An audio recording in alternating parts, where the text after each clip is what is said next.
A'udzubillahi minasyaitonirrajim. Surat yang baru ya.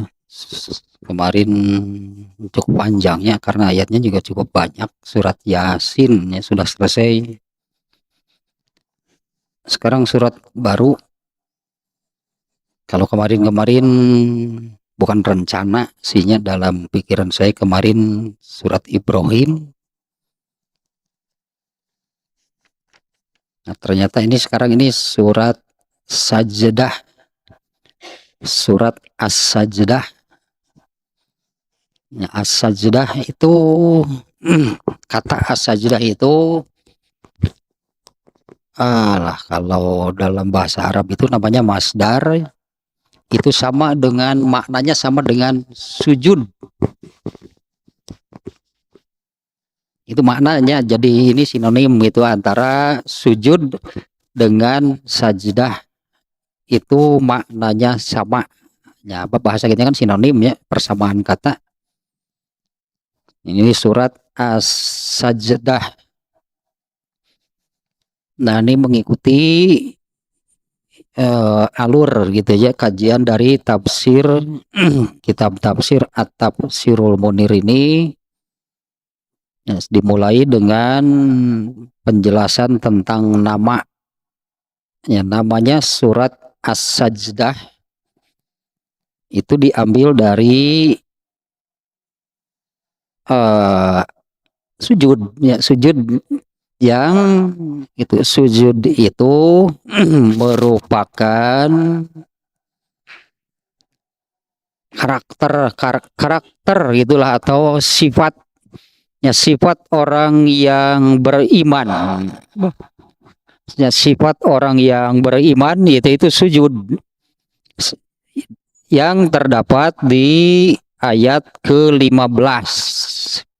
Nah, di mana ayat 15 ini juga merupakan sebutannya ayat sajdah. Ya, ayat sajdah di dalam Al-Quran itu seluruhnya ada 15, tercecer gitulah, terpisah-pisah di banyak, diberinya di 15 tempatnya sebutannya ayat sajdah. Seluruhnya di dalam Al-Quran itu ada 15. Kalau di dalam mushaf Quran itu diberi ciri di ujung ayatnya seperti apa namanya, gambar kubah. Seperti gambar kubah yang ada gitulah ya. Itu ini seperti gambar apanya, menara kubah. Nah, itu ayat sajdah. Seluruhnya ada 15 dan disunatkan apabila selesai membaca ayat sajdah untuk sujud. Sebutannya sujud tersebut sujud sajdah atau sujud tilawah. Kalau arti tilawah itu bacaan, maknanya adalah sujud setelah membaca ayat tertentu, itunya yang disebut dengan ayat sajdah. Bacaannya waktu sujud tilawah itu sajada wajhi lillazi fatarahu sajada wajhi lillazi khalaqahu wa syaqqa sam'ahu wa basaruhu bi haulihi wa quwwatihi. Sajada wajhi lillazi khalaqahu, wajahku sujud kepada yang telah menciptakannya, wa syaqqa sam'ahu wa basaruhu, dan membuka penglihatan serta pendengarannya, bihaulihi wa quwwatihi, dengan daya dan upayanya. Wah, pastinya apa namanya, dalam gitunya maknanya nih bacaan tersebut, bacaan sujud tilawah. Dan itu berlaku baik di dalam sholat ataupun di luar sholat. Apabila di dalam sholat membaca surat, karena membaca surat yang di sana ada ayat sajdah, sujud dulu, sujud tilawah dulu. Setelah sujud tilawah bangkit lagi. Kalau ayat sajdah ini ada di tengah seperti surat ini kan ada di ayat ke-15. Selesai ayat ke-15, sujud dulu, sujud tilawah, bangkit lagi. Kalau mau disambung ya lanjutkan lagi ke ayat berikutnya. Jadi bacaan suratnya terselang gitulahnya oleh sujud dulu. Karena yang dibaca itu ayat sajdah. Kalau sholat berjamaah, makmum harus ikut. Ya kalau sholat berjamaah, imamnya baca ayat sajdah, lalu sujud tilawah, makmum ikut. Jangan diam saja selain di lajoanan imam sujud. Dan di lajoanan usararea. Ikutnya makmumnya ikut sujud tilawah. Untuk yang di luar yang tidak ikut berjamaah, andai ada demikian ya. Jadi untuk yang membacanya disunatkan. Kalau dalam sholat makmum ikut. Sekarang kalau di luar sholat lah katakan demikiannya. Kalau di luar sholat kita mendengar. Jadi kalau yang untuk membacanya tadi kan sama hanya mau di dalam sholat mau di luar sholat. Apabila sampai kepada ayat sajdah sunatnya bukan wajib ya. Disunatkan sujud tilawah. Nah kalau sholat sendirian ya tinggal sujud saya sendirian. Kalau sholat berjamaah imamnya sujud tilawah, makmum ikut. Imamnya tidak sujud tilawah, makmum tahu ini ayat saja, nggak boleh sujud. Imamnya tidak sujud tilawah, makmumnya tahu bahwa yang dibaca ini ayat sajdah, tapi imamnya tidak sujud. Ya makmum nggak boleh sujud. Nah kalau di luar sholat baca Quran sampai ayat sajdah sama sunat hukumnya sujud yang membacanya gitu ya, membaca Quran apabila sampai kepada ayat tilawah kemudian sujud. Nah untuk orang yang mendengar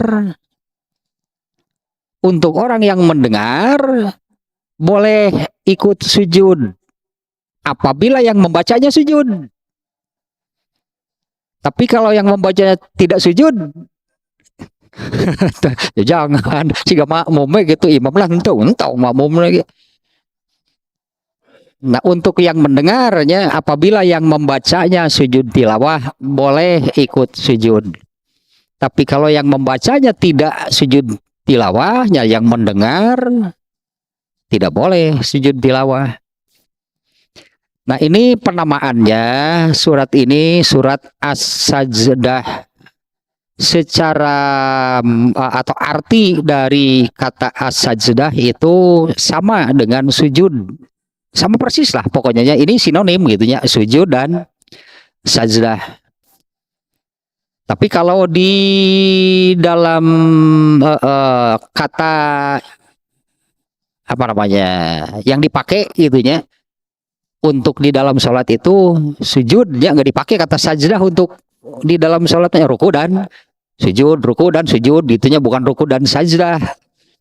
Ke ruku dan sajdah maka dia ya inget na ya lamun sujud sajdah mah khusus itu sujud tilawah. Nah, padahal secara makna itu maknanya sama. Nama as-sajdah ini diambil dari sifat karakter orang yang beriman yang disebut di ayat ke-15. Bukan kata sajdahnya yang ada di sana, tapi kata kerjanya yaitu sajadah. Nah, ya. Pentinglah bahasa Arab. Sajadah kata kerja bentuk lampau. Ini semua kata di dalam bahasa Arab itu bentuknya baku seperti ini. Fi'il madhi, fi'il mudhari, masdar. Masdar itu akar kata. Nah sajdah ini akar kata. Kata kerjanya sajada, yasjudu, sujud atau sajdah.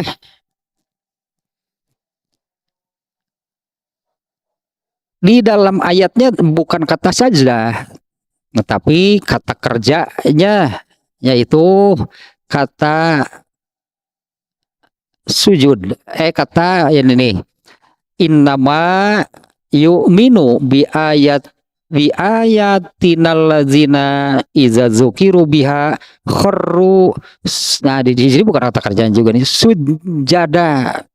Aduh, atau ya saya secara bahasa malah kharru sujada, tak kata, bukan kata sujud, bukan sajdah, tapi sujadan. Sama sebetulnya di dalam bahasa manapun kan ada perubahan kata, ada akar katanya, kemudian kan terjadi perubahan-perubahan gitulah dengan sebutannya apa? Dengan grammarnya masing-masing, dengan undak usuk bahasanya masing-masing. Bahasa Indonesia mah kieu tah perubahan katanya, bahasa Arab seperti apa, bahasa Inggris seperti apa kan punya masing-masing. Bahasa Arab paling rumit, itulahnya paling rumit, paling banyak perubahan katanya paling banyak, itu bahasa Arab. Tapi yang muncul gitu, yang muncul jadi nama ternyata sajdah, bukan sujad. Di ini katanya sujadan di sini ya di ayat 15-nya. Jadi bukan sujud, bukan sujadan. Kata sajdah itu yang munculnya, yang kemudian dijadikan nama untuk surat ini.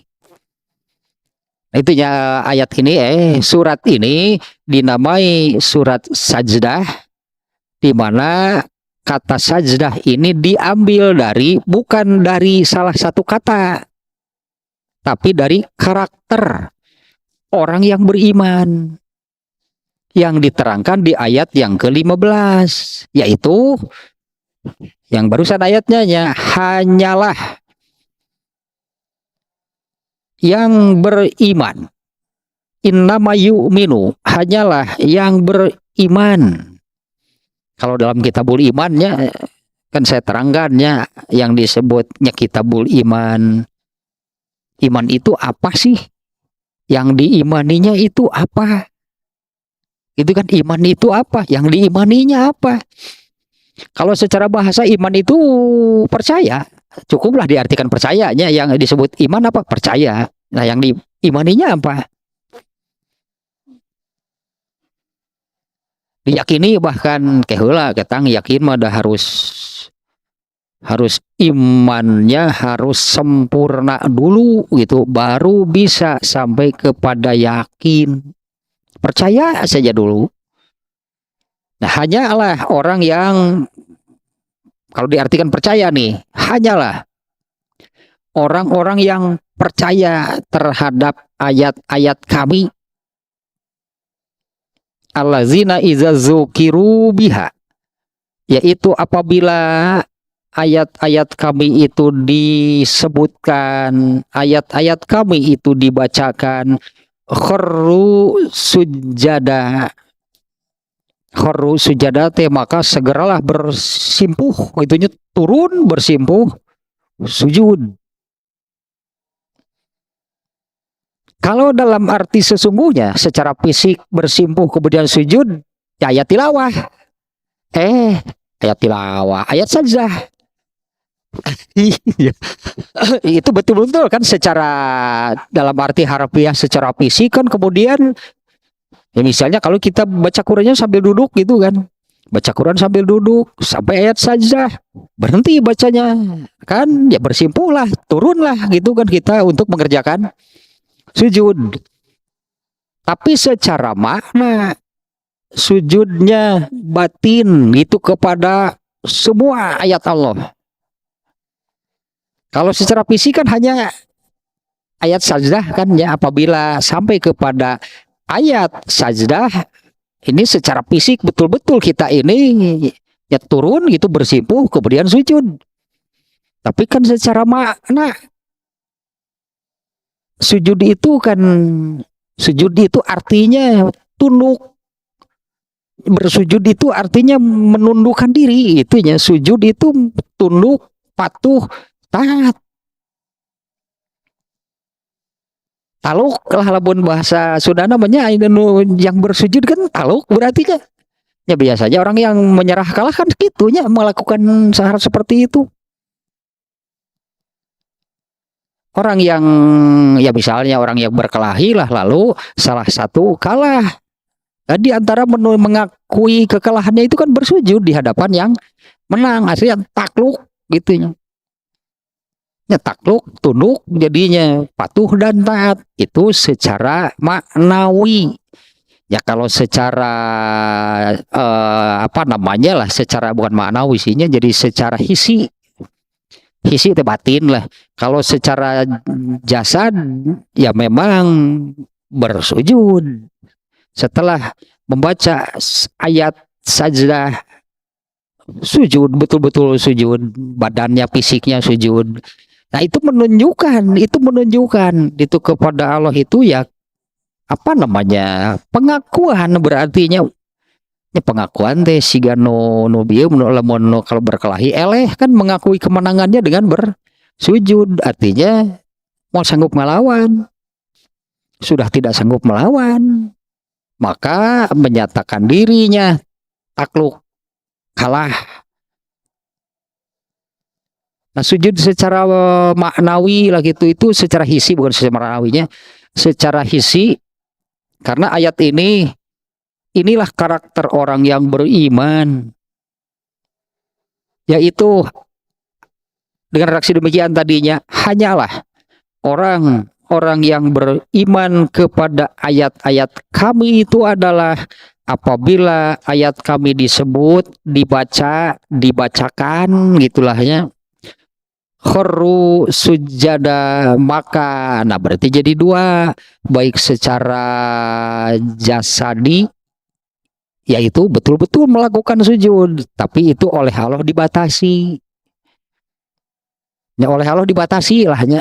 Allah menetapkan ayat sajdah, ayat ada 15 karena ini betul-betul sujud secara fisik. Coba kalau setiap ayat sujud, alif lam mim sujud, baru zalikal kitabul la raiba fi hudal lil muttaqin sujud karunya cek kalau tuh bisa capein bisa di hoream maca Quran teh, tapi secara hisi dalam arti tunduk gitu ya nya. Artinya apabila membaca ayat-ayat kami, ayat-ayat Allah, dirinya itu tunduk terhadap ayat tersebut. Dalam arti tadi kan menyatakan apa namanya, takluk, tunduk, patuh, taat kepada apapun ayat yang apapun lah ayatnya gitu ya, terhadap semuanya. Wasabbahu bihamdi rabbihim, ini ayatnya nih lanjutannya, dan mereka jadi tunduk, sujud, dan memahasucikan disertai dengan memujinya. Nah ini karakter disebutnya, ini karakter seorang mukmin itu demikian. Kalau bukan ayat sajdah ya kita tidak sujud kan, tapi batin selalu sujud itu terhadap semua ayat yang dibaca. Dan selain tunduk, patuh ya terhadap semua ayat-ayat Allah, wasabbahu, kemudian matak na taluk gitu ke Allah teh, taluk teu wani ke Allah mah, wasabbahu, dan memahasucikan Allah. Arti memahasucikan Allah itu kan sering juga saya sampaikan, memahasucikan Allah itu artinya mengakui kemahasempurnaannya. Maha suci itu artinya kan maha suci, maha bersih. Dalam arti bersih dari apa? Suci dari apa? Maha suci, maha bersih dari segala lah, mau disebut kekurangan, kelemahan, kesalahan, kelalaian, keburukan, kezuliman. Nah Allah itu bersih dari hal-hal seperti itu. Allah itu maha sempurna. Dan ini sering dirangkaikan tasbih dan tahmid. Kalau tasbih itu maknanya memahasuci Allah, ada itu terjemah sih dari memahasuci kan bukan makna. Tasbih itu maknanya adalah pernyataan Ya kalau kita bertasbih, kita misalnya bertasbihnya dengan cara mengucapkan subhanallah. Artinya kita mengeluarkan satu pernyataan. Apa makna pernyataan ucapan subhanallah? Kita mengakui berarti selebihnya meyakini bahwa Allah Maha Sempurna, Allah tidak memiliki tadilah kekurangan, kelemahan, kesalahan dan sekecil apapun, sehingga disertai dengan memujinya. Wasabbahu bihamdi rabbihim, memahasucikan plus memuji. Nah itu teh sapaket gitu, itu teh memahasucikan Allah artinya mengakui bahwa Allah tidak memiliki kekurangan, berarti benar kalau Allah itu maha terpuji disebutnya ya. Benarlah kalau Allah itu maha terpuji, layak, amat sangat layak terpuji teh, amat sangat layak kalau Allah itu dipuji karena tidak memiliki kekurangan. Kalau dibandingkan dengan manusia, seseorang itu dipuji paling hanya satu hal, karena memiliki kelebihan yang tidak dimiliki orang lain. Sementara kekurangannya tetap seabreg. Kekurangannya tetap segudang. Manusia itu memiliki kelebihan paling hanya satu dua hal, memiliki kelebihan yang tidak dimiliki oleh orang lain. Kekurangannya tetap sama-sama banyak.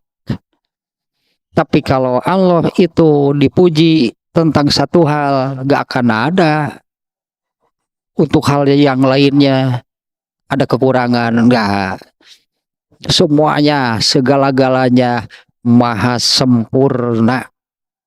Nah, sehingga hanya yang demikianlah yang pantas dipuji. Selain dari Allah enggak ada yang pantas dipuji. Kalau dulu di penyakit hati itu kan tidak suka dicela dan senang dipuji. Bagi manusia kalau ada keinginan gitunya di dalam hatinya, ada keinginan mendapat pujian, ada yang memuji, itu saja oleh Allah sudah ditetapkan sebagai dosa. Ya, kenapa demikian? Karena Allah sudah menetapkan bahwa segala puji itu hanya milik makanya hayang cekalo teh jigan wae mana.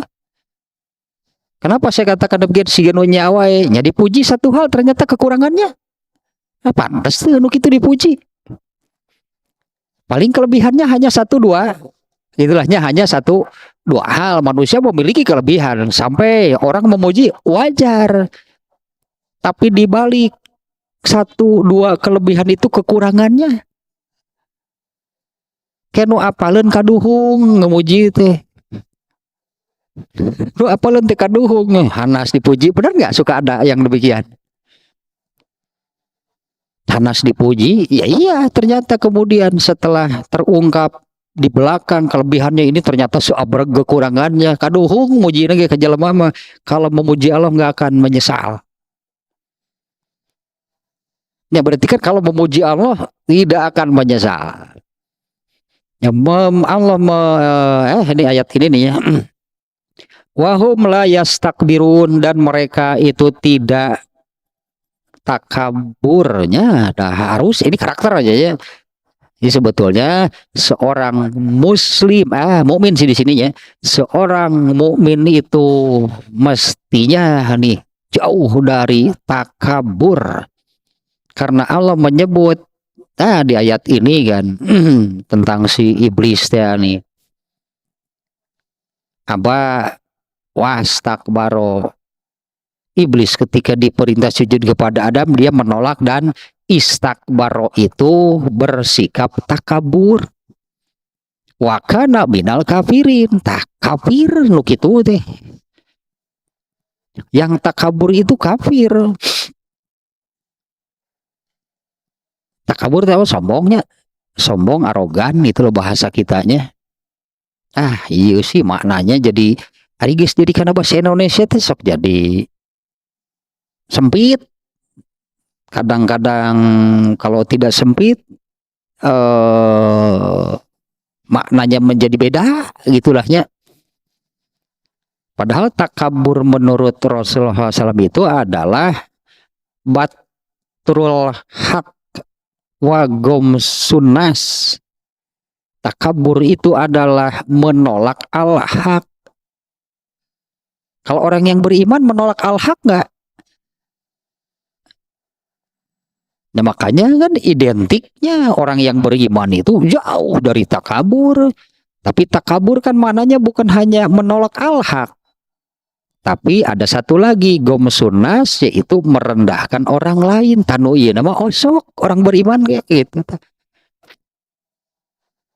Aya gitu orang beriman yang suka merendahkan orang lain. Duanya Rasulullah menyebut yang disebut takabur itu adalah batrul haq wa gom sunas. Pan setan pisan nuk itu teh. Iblis itu kenapa tidak mau sujud kepada ketika Allah memerintah?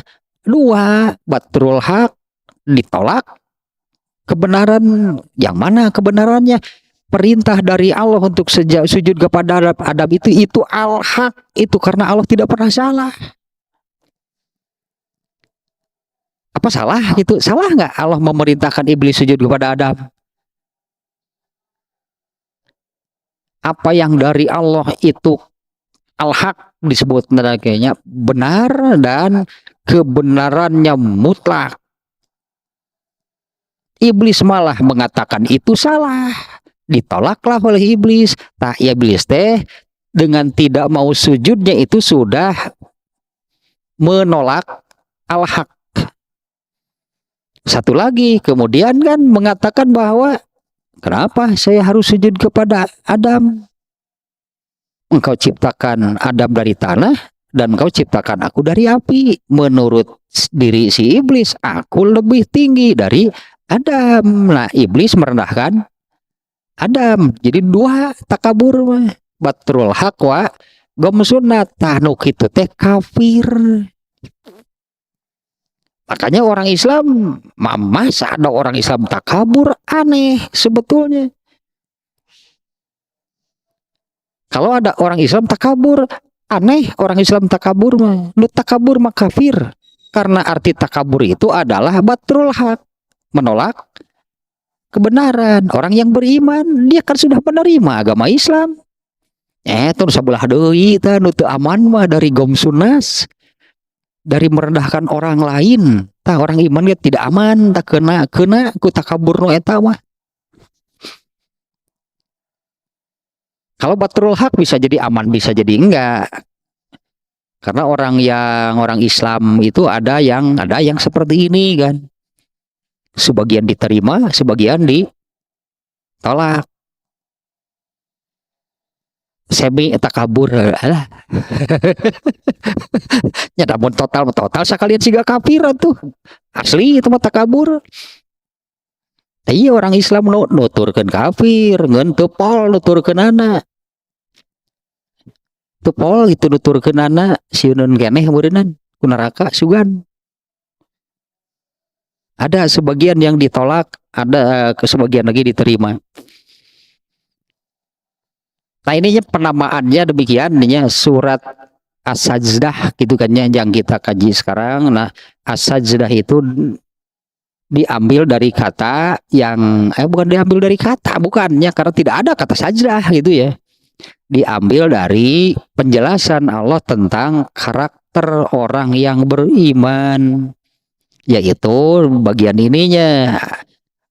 Hanyalah orang-orang yang beriman kepada ayat-ayat kami itu apabila ayat kami disebut atau dibaca kharu sujadan, mereka itu langsung, katakanlah ini orang yang beriman seperti ini, apabila ayat-ayat kami itu dibacakan maka otomatis lah gitunya, otomatis langsung saja bersimpuh bersujud Meskipun tadi maknanya ada dua, ya, ada yang secara fisik benar-benar sujud, itu Allah batasi hanya untuk ayat sajdah. Tapi makna isinya, makna batinnya gitunya, yang disebut bersimpuh sujud itu adalah batinnya, dirinya gitunya, menundukkan diri kepada Allah. Menundukkan diri artinya nah ternyata disebut menundukkan diri teh sami'na wa ata'na, kami mendengar dan kami taat untuk seluruh ayat, bukan hanya untuk ayat saja. Nah, secara makna hisiah gitunya sujud itulah kepada ayat-ayat Allah yang manapun. Nah, kemudian ini hal lain nih. Hadis riwayat Al-Bukhari dan Muslim. An Abi Hurairah radhiyallahu anhu qala kana nabiyyu sallallahu alaihi wasallam yaqra'u fil fajri yaumal jum'ati alif lam mim tanzil as-sajdah wa hal ata alal insan surat al-insan. Ya, dari Abu Hurairah, semoga Allah meridhoinya, ia berkata, Rasulullah SAW membaca pada waktu sholat subuh di hari Jumat. Sholat subuh di hari Jumat, yaitu membaca rakaat pertama surat ini, Alif Lam Mim Tanzil atau surat Sajdah. Rakaat keduanya surat Al-Insan. Jadi dibaca gitunya oleh Rasulullah, dibaca di dalam sholat, ya sholat subuh berjamaah gitunya, Rasulullah membaca surat ini. Tapi ini bukan jadi ketentuan nih. Naonnya kalau kaidah usul fikih nama kurang lebih yang maknanya seperti ini. Sesuatu yang sesuatu yang bersifat khobariyah itu bukan ketentuan. Nah, ini kan kabar. Abu Hurairah mengabarkan nih Rasulullah SAW membaca surat anu, apa itu sebagai ketentuan? Artinya kalau sholat subuh itu baca surat yang ini? Nah, itu tidak tidak mengkhususkan. Menurut hadis yang lain sama lagi di hari Jumat nih. Hadis yang lain menerangkan Rasulullah SAW pada waktu sholat subuh di hari Jumat membaca Al-A'la dan Al-Ghoshiyah. Ya, artinya bukan jadi kekhususan kalau hari Jumat itu membaca surat-surat ini pada waktu sholat subuh, tidak jadi ketetapan. Berarti ini hanya menerangkan pada satu waktu, itu hanya pada satu waktu Rasulullah itu membaca surat-surat ini dalam sholat subuh di hari Jumat. Ternyata di waktu yang lain kan beda. Di waktu yang lain ternyatanya ada juga hadis yang menerangkan bukan surat ini yang dibaca pada waktu sholat subuh, dan nah ini hanya kabar saja yang tidak menjadi kekhususan dalam arti dikhususkan. Kalau sholat subuh di hari Jumat ini surat yang dibaca, bukan sebagai kekhususan. Ini jadinya hanya sebatas kabar saja bahwa Rasulullah SAW pernah membaca surat ini pada waktu sholat subuh di hari Jumat. Tidak jadi kekhususan, tidak jadi ketentuan. Nah, agak melebar lah sedikitnya. Nah, kalau yang ditentukan, dikhususkan, bacaan suratnya tidak boleh yang lain, itu hanya satu, yaitu sholat di makom Ibrahim. Nggak boleh baca surat-surat yang lain. Sholat di makom Ibrahim itu sholat 2 rakaat dan bacaan suratnya itu rakaat pertama Al-Kafirun, rakaat kedua Al-Ikhlas. Allah ge apaleun nya nu ponlok we lah. Coba Allah tentukan tidak boleh yang lain. Rakaat pertama Al-Baqarah, nu kadua Ali Imran. Adau. Aduh sebenarnya. Nah, yang ditentukan hanya satu. Oh, ya. Ada juga seperti apa namanya ya, seperti ini juga tidak jadi ketentuan. Nah, pokoknya yang ditentukan hanya satu tadinya di Maqam Ibrahim. Ada juga di yang lain ini seperti favorit, itulah Rasul itu favorit gitu kalau dalam sholat itu bacanya surat. Ini juga tidak jadi ketentuan, yaitu pada 2 rakaat qobla subuh. Rasulullah itu membaca di rakaat pertama Al-Kafirun, rakaat kedua Al-Ikhlas. Ini bukan ketentuan, tapi Rasulullah SAW itu ya semacam resep gitulah mun maca surat nu eta didinya. Kemudian bertambah lagi baca rakaat pertama Al-Kafirun, yang kedua Al-Ikhlas. 6 bulan kalau nggak salah atau 3 bulan gitu ya, 6 bulan atau 3 bulan. 6 bulan atau 3 bulan menjelang waktu wafat beliaunya, menjelang kewafatannya Rasulullah SAW itu kalau pada maghrib macana nu eta. Kalau pada maghribnya membacanya eta rakaat pertama Al-Kafirun, rakaat keduanya Al-Ikhlas. Urang mah ti ayeuna we macana pada maghrib teh nu eta. Bae teu genep bulan deui kan beunteuna. Bae teu genep bulan deui atuh. Atuh keur maponlok di pan dengan eta, pang-pang nama eta sih. Keur maponlok di pan. Tapi kumahnya ini juga ada pengaruh sih ini dari yang ini nih. Di zaman Rasulullah itu ada ini dalam kitabus sholat berjamaah ya, di Masjid Quba kalau nggak salah. Ini Masjid Quba ini bener nih saya ingatnya, ini di Masjid Quba. Masjid Quba itu salah satu masjid di kota Madinah yang masih di kota Madinah lokasinya. Saat itu imamnya kalau karena dia ini yang terbaik lah gitunya sebagai imam. Nah, imam ini kan setelah baca apapun gitu, baca surat atau baca ayat di dalam sholat, selesai, kalau baca satu surat, selesai surat, tambah Al-Ikhlas. Atau kalau baca ayat misalnya ya Al-Baqarah misalnya ya, Al-Baqarah 10 ayat, setelah selesai Al-Baqarah tambah Al-Ikhlas. Makmum geus enak. Aing naon atuh maksudna nya geus mun baca surat baca ayat tambah Al-Ikhlas. Geus atuh mun rek Al-Ikhlas unggul. Protes makmumnya protes. Protes makmumnya gitu supaya berhenti itu dari melakukan hal tersebut, baca surat, baca ayat, tambah Al-Ikhlas. Ternyata imamnya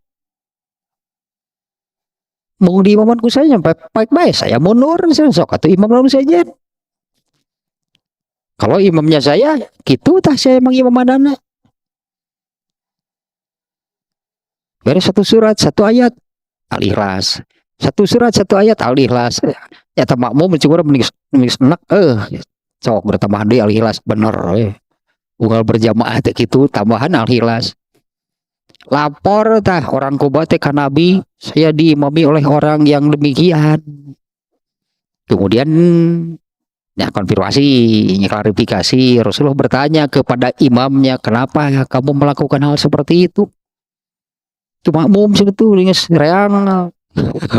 Makmum serius enak paling wah pasti Al-Ikhlas tuh makmum teh anger pasti makmum teh gitu mau tetap Al-Ikhlas. Memang tidak pernah ditinggalkan. Ditanya oleh Rasulullah, kenapa kamu melakukan hal seperti itu? Jawabannya adalah, saya sangat mencintai surat itu. Dengan surat itulah aku masuk Islam. Nah, ternyata nggak ada yang salah. Tidak dikoreksi oleh Rasul. Nah, benar, setelah dijelaskan demikian, makmum jadi bisa menerima. Karena Rasulullah kan tidak menyalahkan kan. Dibenarkan berarti oleh Rasul. Kepengaruhan oge isinya ku hadis eta tah. Kalau saya secara pribadi itu kalau sholat sunat teh kudu aya al-ikhlas mah duka kumaha nih mati maca surat eta mah. Dari awal gitunya kul huwallahu ahadnya sebutna sambil dihayati itulahnya eta nata makna-maknanya. Dan juga di antaranya kan Rasulullah SAW itu menyebutkan bahwa surat Al-Ikhlas itu sebanding dengan sepertiga isi Quran, bukan soal jumlah ayatnya. Surat Al-Ikhlas itu sebanding dengan sepertiga dari isi Al-Quran, yaitu tentang ketuhanan, yaitu tentang ketuhanan. Nah, soal ketuhanan itu taku Al-Ikhlas mah terwakili itu teh gitu. Plus ponok deh. Nyekir mah ponok itu udah memang makanya siapa yang bisa membuat ayat-ayat seperti Quran kan gak akan ada. Juga kumah hanya ada kan orang yang demikian kan. Kenapa kamu itu ayo kita Al-Ikhlas? Saya sangat mencintai surat Al-Ikhlas. Emang kita nggak boleh gitu kan? Emang kita nggak boleh gitu sih itu. Tentu kan setelah ininya yang itulah memahami itu makna dari ayat-ayat tersebut yang benar-benar jawamiul kalim, pendek, ringkas kalimat-kalimatnya, tapi kan maknanya sebanding dengan sepertiga isi. Ya itu malahan masa ya hadis begini, kamu bisa baca Quran nggak? Kamu bisa khatam Quran nggak dalam semalam? Wah, mana bisa baca we atuh Al-Ikhlas 3 kali tamat. Baca Al-Ikhlas 3 kali tamat berarti. Ngonah. Ngonah we. Sebanding secara makna. Masa iya 3 kali baca kulhu sama dengan khatam Quran atuh meureun numpang kok ngalapeting atuh meureun numpang kok ngalapeting gitu. Kebobol atuh bol panitia gitu. Sepertiga itu tentang isinya, yaitu tentang ketuhanan gitunya. Soal membaca surat di dalam sholat, benar nih di sini Abu Hurairah menerangkan berarti hanya sebatas Rasulullah SAW pernah membaca surat Sajdah dan surat Al-Insan pada waktu sholat subuh di hari Jumat, bukan kekhususan, bukan sebagai ketentuan. Kemudian satu lagi nih, ada satu lagi riwayat. Ini hadis riwayat Imam Ahmad an Jabirin radhiyallahu anhu qala kana nabiyyu sallallahu alaihi wasallam la yanamu hatta yaqra'a alif lam mim tanzil as-sajdah wa tabarakallazi biyadihil mulk surat al-mulk.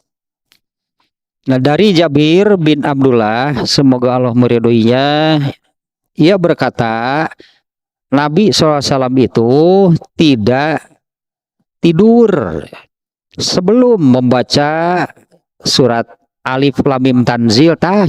Suka adanya yang menyebut demikian. Ya, menyebut nama, menyebut satu surat dengan ayat pertama asika kulhu tadi ya kulhu, nah hanya Al-Ikhlas kan judul aslinya kan Al-Ikhlas Surat apa? Surat Kulhu, surat naon? Surat Alam Taro, surat Alam Nasroh. Nah, ya surat Alif Lam Mim Tanzil. Ini sahabat nih malah yang menyebut, tidak langsung menyebut ayat nama suratnya ya. Rasulullah tidak tidur sebelum membaca surat Alif Lam Mim Tanzil. Itu sebutan lain lah dengan menyebut awalnya ayat atau kata pertama dari surat tersebut. Hari disebut Alif Lam Mim Mungkul bisi Al-Baqarah.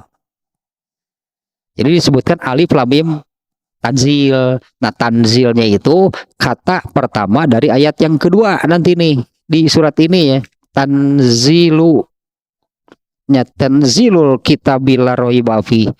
Karena kalau hanya menyebut Alif Lam Mim saja ada beberapa surat di dalam Al-Qur'an yang diawali dengan Alif Lam Mim. Surat Luqman Alif Lam Mim, Al-Baqarah Alif Lam Mim, ini Alif Lam Mim. Jadi disebut Alif Lam Mim unggul ke bisi nu mana ya. Alif Lam Mim Tanzil. Dan surat Tabarakallazi biyadihil mulku, surat Al-Mulk. Ini saya buka aja hadis ini. Ada juga hadis lain yang seperti ini, yaitu Rasulullah SAW itu tidak tidur sebelum membaca surat. Nah, ini juga kesannya tidak menjadi kekhususan, tidak menjadi ketentuan. Karena di dalam hadis lain, di dalam hadis riwayat At-Tirmizi dengan redaksi yang sama, Rasulullah itu tidak tidur sebelum membaca, di dalam hadis At-Tirmizi, sebelum membaca surat Bani Israil atau surat Al-Isra dan surat Muzammil. Ya, Rasulullah itu tidak tidur sebelum membaca.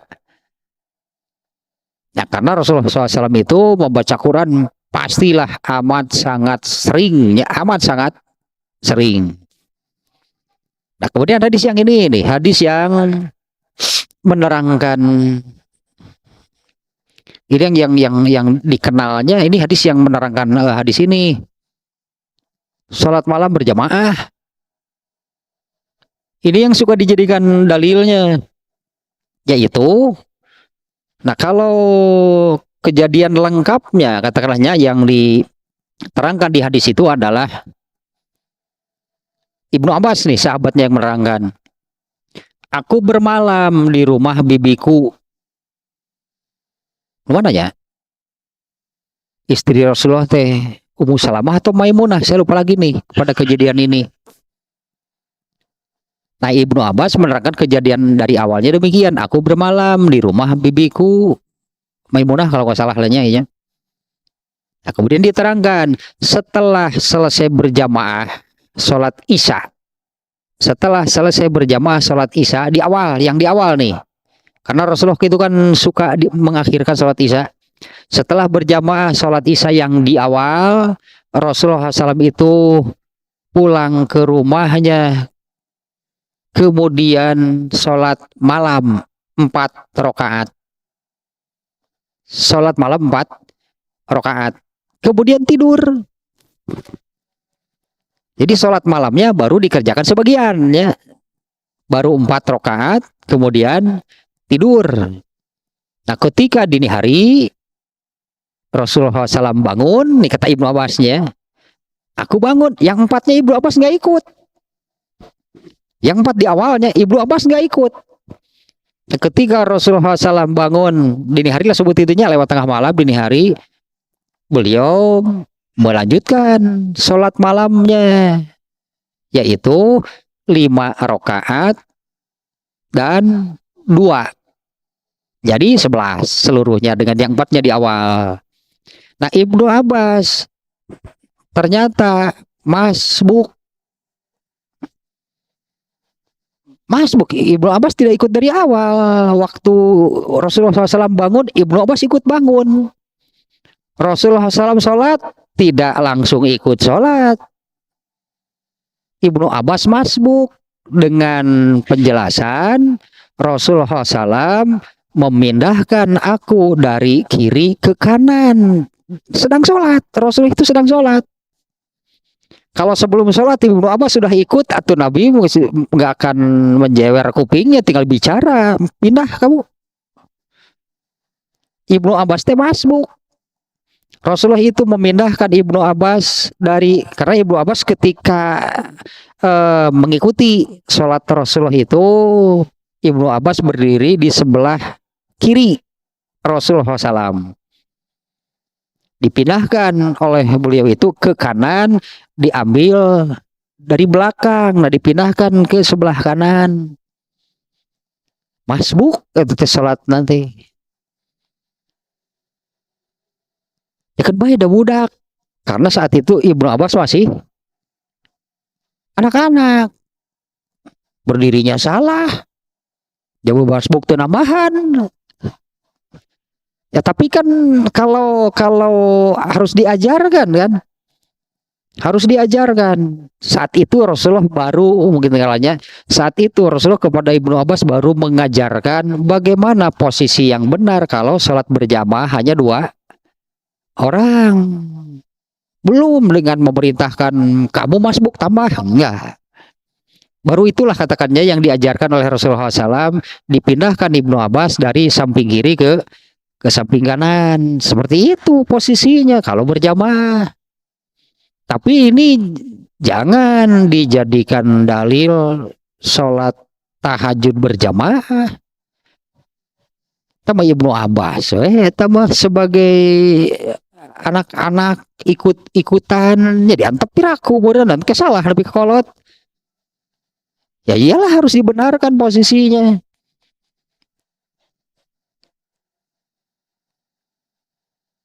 Nah pada kejadian tersebut ternyata kan Rasulullah begitu pulang dari masjid langsung sholat malam 4 rakaat kemudian tidur. Itu baca Quran.